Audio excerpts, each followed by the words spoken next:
Hallo und herzlich willkommen zu einer Kurzpräsentation meiner Bachelorarbeit, in welchem ich Ihnen einen Einblick in mein Thema Large Language Models als interaktive Tutoren zur digitalen Barrierefreiheit, Analyse und prototypischer Einsatz geben möchte.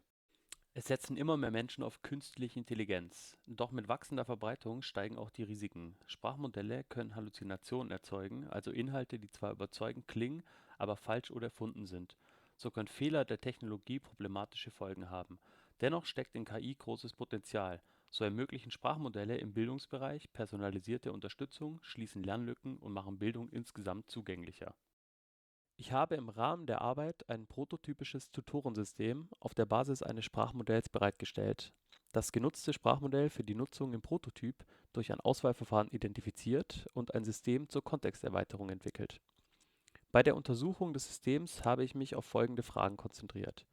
Und zwar inwiefern sich die Antworten des im Tutorensystem eingesetzten Sprachmodells im Hinblick auf die inhaltliche Vollständigkeit, Korrektheit und Relevanz der Antworten im Vergleich mit einer Expertinnen- oder Expertenreferenz unterscheiden. Ebenfalls habe ich untersucht, ob und in welchem Ausmaß ein System zur Kontexterweiterung im selben Bezug zu unterschiedlichen Ergebnissen führen kann, also inwiefern sich die Qualität der Antworten des Sprachmodells hinsichtlich derselben Kriterien durch die zusätzliche Nutzung eines Retrieval Augmented Generation Systems unterscheidet. Im Rahmen eines Auswahlverfahrens habe ich die unzählig verfügbaren Sprachmodelle bewusst eingegrenzt und für meine Untersuchung pro Anbieter jeweils ein großes leistungsfähiges Standardmodell ausgewählt. Zusätzlich habe ich ein Open-Source-Modell mit einbezogen, um Unterschiede zwischen kommerziellen und frei verfügbaren Systemen sichtbar zu machen. Google Gemini 2.5 Flash wurde als das am besten geeignete Modell identifiziert. Die Untersuchung folgt einem quantitativen Forschungsansatz. Die Grundlage sind 12 Fragen zum Basiskurs Digitale Barrierefreiheit, die sowohl vom KI-Tutorensystem als auch von einem Experten beantwortet wurden. Die Expertenantworten wurden in einzelne Kriterien zerlegt und mit den Systemantworten verglichen.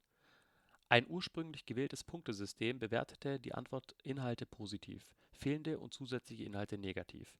Dieses Raster war problematisch, da die richtigen Antworten durch Abzüge geschwächt wurden und keine untere Bewertungsgrenze existierte. Ebenfalls ließ sich die vollständige Korrektheit der Ausgaben nicht zuverlässig messen, da Antworten des Tutorensystems, die nicht mit den Expertenkriterien übereinstimmen, nur durch eine manuelle inhaltliche Prüfung zuverlässig bewertet werden könnten. Darum wurde ein neues Raster eingeführt, das ausschließlich zwischen vollständig und teilweise enthaltenen Kriterien unterscheidet. Gemessen werden konnten damit zwei Aspekte: die Vollständigkeit der Antworten über den Abdeckungsgrad und die inhaltliche Relevanz über den Übereinstimmungsgrad mit den Expertenkriterien. Getestet wurde das Gemini-Modell und GPT-5 jeweils mit und ohne Retrieval Augmented Generation. Die Ergebnisse bezüglich der Vollständigkeit zeigen, dass GPT-5 ohne Kontexterweiterung den höchsten Abdeckungsgrad erzielte. Beide Modelle schnitten ohne RAG-System etwas besser ab als mit aktiver RAG-Konfiguration. Das GPT-5-Modell ist dem Gemini-Modell in beiden Konfigurationen überlegen. Bei der Relevanz erzielte Gemini mit aktiviertem RAG den höchsten Übereinstimmungsgrad. Beide Modelle profitierten von RAG, wobei der Zugewinn bei Gemini mit 18 Prozentpunkten deutlich stärker ausfiel als bei GPT-5 mit 10 Punkten. Ohne RAG lag GPT-5 leicht unter Gemini. Insgesamt bewegen sich die Ergebnisse auf einem moderaten Niveau. Zusammenfassend lassen sich meine Forschungsfragen wie folgt beantworten: Die Antworten der eingesetzten Sprachmodelle im Vergleich zu einer Referenz von Expertinnen und Experten hinsichtlich der inhaltlichen Vollständigkeit und Relevanz stimmen nur teilweise überein. Für die Beantwortung der zweiten Forschungsfrage zeigen die Ergebnisse, dass die Integration eines RAG-Systems zu insgesamt steigender inhaltlicher Relevanz führt, während die Vollständigkeit der Antworten nicht konsistent verbessert wurde.